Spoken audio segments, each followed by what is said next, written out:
General Franklin, President of the United States Lines, and government and shipyard officials signed the contract for the greatest single ship hull number 488. Our ship was begun at the Newport News Shipbuilding Yard at Newport News, Virginia. Assembling the many pieces and parts that go into the building of a great ship is more than 183,000 prefabricated pieces in the construction of the hull alone. And our country's leading naval architects, shipbuilders, and industrialists set to work to build the greatest ship in the world. For it was the special skills of many men.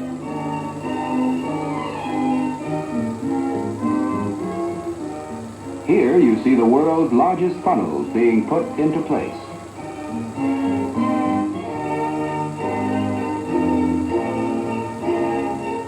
Senator from Texas christened her, you name, for the world's greatest ship. A ship that would be the First Lady of the Seas in peacetime and the greatest single naval auxiliary in time of national emergency.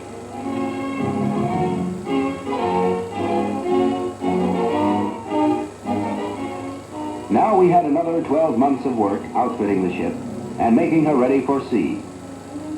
At this stage, 3,000 men were working inside the ship to complete the work on schedule. Here you see these workers streaming ashore for lunch.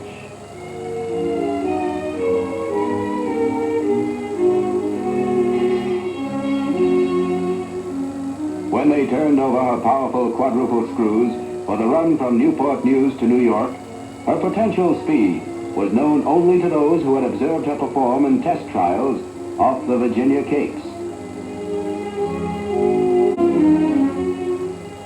After her trial runs, many of her performances remained a secret, but she sailed from the yard where she was built to her berth at her home port of New York. Her entry into New York Harbor for the first time on June 23, 1952, gave the world a first glimpse of the tremendous acclaim she was destined to receive in the days just ahead. Thousands of words were written to describe her size and beauty. A ship 5 city blocks in length. A ship so large that if stood on end, she'd tower above 70-story Rockefeller Center. A vessel capable of transporting 14,000 troops in the event of an emergency, 10,000 miles, without stopping for fuel, fresh water, or provisions. With this Naval Reserve pennant, our new ship receives her official commission as a part of the Reserve Fleet of the United States Navy.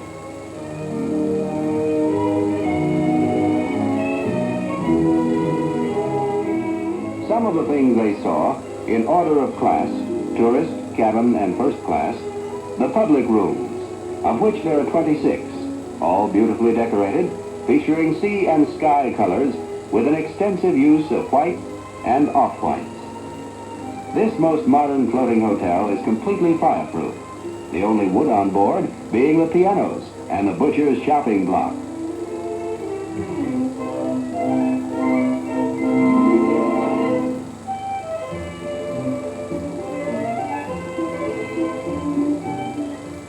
All bedrooms are large and roomy and completely air-conditioned, with an individual thermostatic control unit in each room.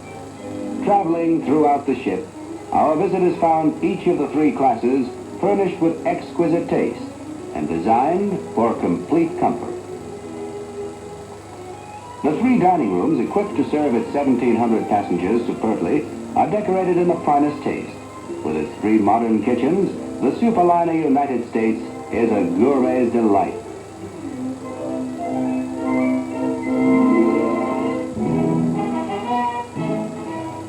On July 3, 1952, we made ready to send the United States on her maiden voyage.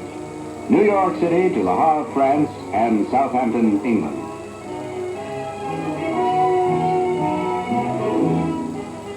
Only those who have attended such a departure can know the thrill of this eventful moment. For those who sailed on her, it will be a day long remembered.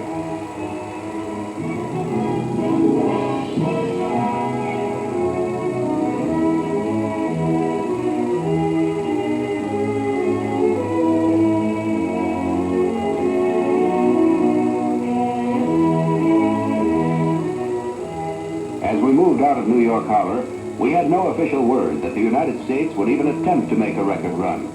But as the big ship neared Ambrose Light, traditional starting point, every one of us aboard, and most of those ashore, seemed to know this was it.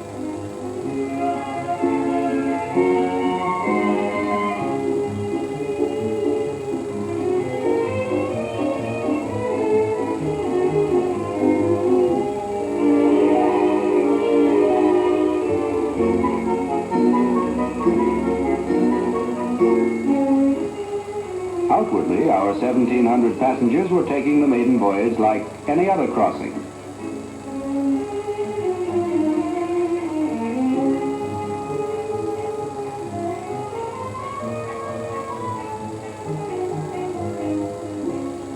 However, there was an undercurrent of excitement to be felt in every quarter of the ship.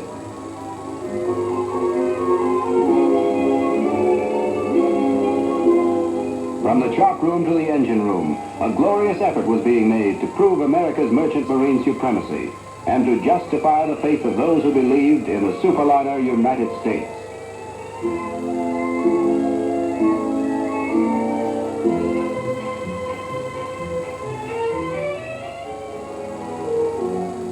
As we neared Bishop's Rock off England's coast, our pride in the new First Lady of the Seas mounted with each passing hour. Somehow we knew she would fulfill the role for which she was destined. We were not to be disappointed. We also wrote newsreel headlines. Headlines carried by every one of the major newsreels and television stations.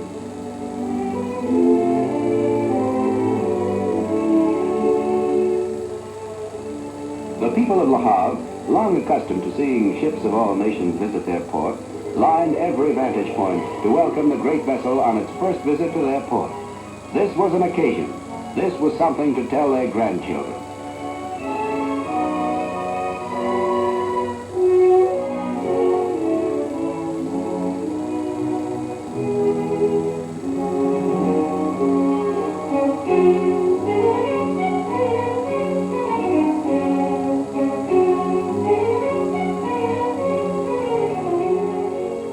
We don't stay long in Le Havre.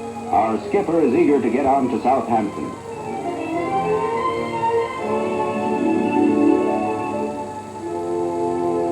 Britain's greatest seaport city gave us a tremendous reception. Fact is, the people of Britain seemed eager to reassure us that after holding the record for so many years, they had nothing but admiration for our achievement.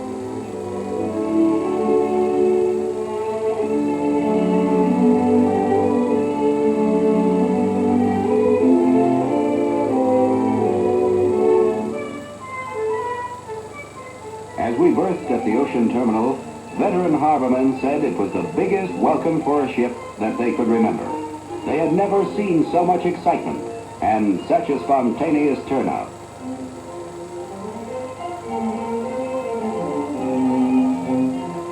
Commodore Manning was understandably pleased with his ship's record run.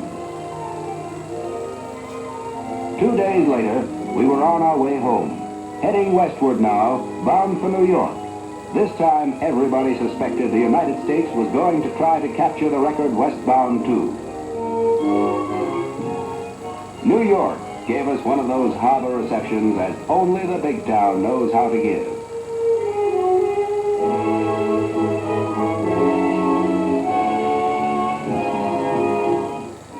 The American superliner United States won the coveted British Hales Trophy and recaptured the Atlantic Blue Ribbon. A truly glorious saga of America's merchant marine, written on the high seas by the wake of the world's fastest ship. Indeed, a fitting tribute to the faith and vision of the men who knew it could be done.